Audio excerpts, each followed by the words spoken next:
नमस्कार साथियों, कैसे हैं आप? आपका स्वागत है आपके YouTube channel JL accounts classes में।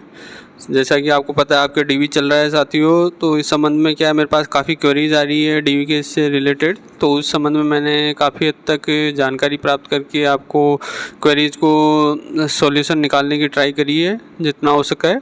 तो अपन बात कर लेते हैं डीवी के संबंध में आपको क्या क्या बातें ध्यान रखनी है। जैसे एक दो क्वेरीज तो मेरे पास ही आई है एक दो जनों की कि डीवी की तारीख निकल गई और उनको पता नहीं चला या किसी वजह से वो डीवी करवाने नहीं आ पाए।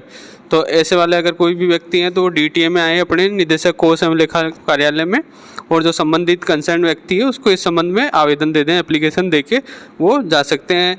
इसकी गारंटी नहीं है कि वो बुलाएंगे कि नहीं, क्योंकि आपके जो डीवी वाला कॉल लेटर था उसमें ये था कि भाई दूसरा मौका नहीं मिलेगा, बट हो सकता है आपको मौका मिल जाए। तो एक बार एप्लीकेशन ज़रूर देकर जाएं आप। दूसरा है मूल निवास प्रमाण पत्र, मतलब जो डोमिसाइल सर्टिफिकेट आपका, वो कनिष्ठ लेखाकार टीआरए भर्ती परीक्षा जो थी अपनी, जो जूनियर अकाउंटेंट वाली पेपर हुआ था 11 फरवरी 2024 को, उससे पूर्व की तिथि का बना हुआ होना चाहिए, मतलब उससे पहले का होना चाहिए। और वो आपके पिता के एड्रेस का होना चाहिए। मतलब काफ़ी लोगों ने ये पूछा कि मैं पति के एड्रेस का है तो क्या होगा, तो ये क्लियर है कि भाई पति का जो एड्रेस का डोमिसाइल है उसको नहीं मान रहे हैं, पिता के एड्रेस को ही जो मूल निवास बना हुआ है उसको ही ये मान रहे हैं।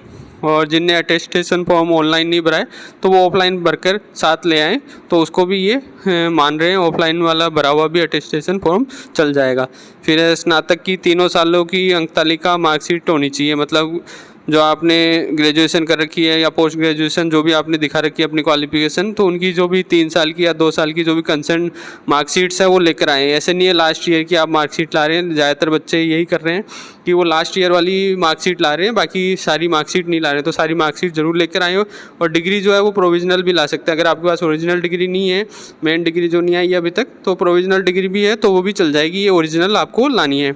RSC-IT वाले सर्टिफिकेट है उसको भी लेकर आना है आपको। जो ये सर्टिफिकेट भी आपका जो अपनी जूनियर अकाउंटेंट टीआरए एग्ज़ाम हुई थी 11 फरवरी 2024 उससे पूर्व की तिथि का होना चाहिए, मतलब इससे पहले का होना चाहिए।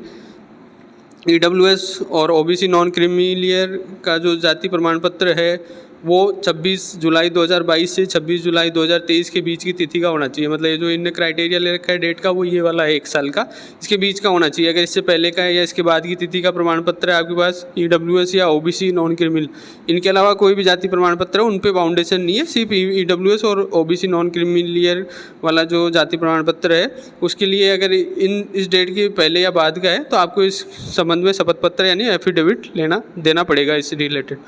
और जिनने ME कोटे में आवेदन किया है उनको अपना मूल NOC लानी है अपने ऑफिस से, सेवा का प्रमाण पत्र और परीक्षा अवधि पूर्ण होने का पुष्टिकरण, मतलब उनकी प्रोबेशन पीरियड पूरा हो गया है इसके लिए कंफर्मेशन लेटर या कोई उनके स्थायीकरण आदेश मतलब फिक्सेशन ऑर्डर निकल गए हो तो वो साथ लेकर आने हैं। और CET के स्कोर कार्ड ज़रूर लेकर आए हैं, वो भी ज़रूरी है। काफ़ी बच्चे CET स्कोर कार्ड साथ लेकर नहीं आ रहे हैं। और किसी दस्तावेज़ में नाम में अंतर हो, मतलब किसी दस्तावेज़ में ऐसा हो रहा है कि किसी डॉक्यूमेंट में एक डॉक्यूमेंट में सरनेम आ रहा है आपका या आपके फादर का, एक में नहीं आ रहा है, ऐसे मिसमैच चल रहा है, तो इस संबंध में भी आपको एफिडेविट देना पड़ेगा। तो मोटा मोटी ये गलतियाँ हो रही है साथियों जिनका आपको ध्यान रखना है। एक गलती ये हो रही है कि काफ़ी अनमेरिड बच्चे जो हैं वो कन्फ्यूज़ हो रहे हैं कि हमारे को जो शादी वाला मतलब जो बच्चों वाला शपथ पत्र है, संतान संबंधी शपथ पत्र, वो देना है या नहीं। वैसे तो मांगा नहीं है, लेकिन मेरी राय ये है कि भाई आप दे दीजिए, लेके आ जाइए, फालतू परेशान मत होइए। सेफर साइड आप बना के ले आइए एक कि भाई मेरी शादी नहीं हुई है और भविष्य में मैं 2 से ज़्यादा संतान नहीं करूँगा, ये सिंपल सा एक आप एफिडेविट लगा दीजिए। साथ ही एक फोर्जरी वाला सर्टिफिकेट जो लगना है वो तो ही, और जो मेरिड है उनको तो ये संतान संबंधी प्रमाण पत्र देना ही है। बाकी इससे रिलेटेड अगर आपको कोई और क्वेरीज हो तो आप मेरे जो डिस्क्रिप्शन में टेलीग्राम चैनल में का लिंक मैंने दे रखा है, आप वहाँ मुझसे इस संबंध में जो भी क्वेरीज है वो आप पूछ सकते हैं। साथ ही डीवी के जो मैंने कहा है कि कब तक ये कंप्लीट होने के चांसेस हैं, तो लगभग मुझे ये लग रहा है जिस हिसाब से स्पीड से चल रहे हैं लगभग 25 अक्टूबर तक, मतलब दिवाली से पहले ये डीवी अपनी कंप्लीट करवा देंगे। हो सकता है थोड़ा और जल्दी हो जाए, लेकिन लगभग 20-25 तारीख के आसपास ही ये कंप्लीट होगी, शायद इससे जल्दी तो नहीं हो पाएगा। और जो ज्वाइनिंग की बात चल रही है, काफ़ी लोग कह रहे हैं कि भाई दिवाली तक ज्वाइनिंग मिल जाएगी, तो मेरे हिसाब से आपको दिवाली तक ज्वाइनिंग मिलना बड़ा मुश्किल लग रहा है मुझे। दिवाली बाद ही नवंबर में शायद आपको ज्वाइनिंग मिल जाएगी।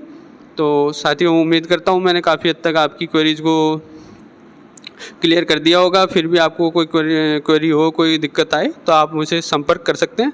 जय हिंद, जय भारत।